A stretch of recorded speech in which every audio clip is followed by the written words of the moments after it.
In this video, we're going to talk about one of the ways I approach learning fencing and combat arts in general.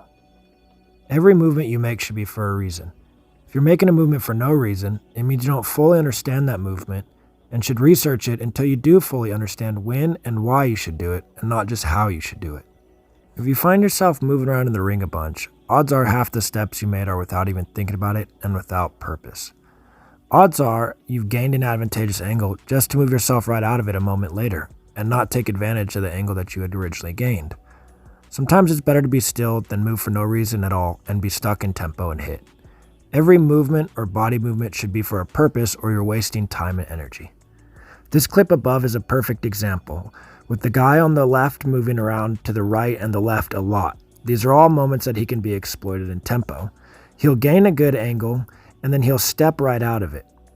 The guy on the right, every movement he makes is for a purpose. If he retreats, it's to gain time for his parry. If he moves forward, it's to gain ground or gain some sort of advantage. So in fencing, think to yourself, am I doing this movement for a purpose? Does the reward outweigh the risk? If I do this movement, what's my opponent's logical reaction and how can I be prepared for it? If you realize you're doing a movement without purpose, then think to yourself and try to figure out if you really do understand the movement. Do you have a good grasp on when you should be doing it and why? Spend time and study all the reasons to do the movement and not to do the movement, and you'll improve your fencing at a very rapid rate. You'll not only find understanding the movement makes you better at them, but also how to exploit any movement your opponent makes and be able to guess when your opponent will make them. You'll save more energy and be hitting tempo less, because you're more wise about the tempos you spent. These are great building blocks for any fencer, especially newer fencers.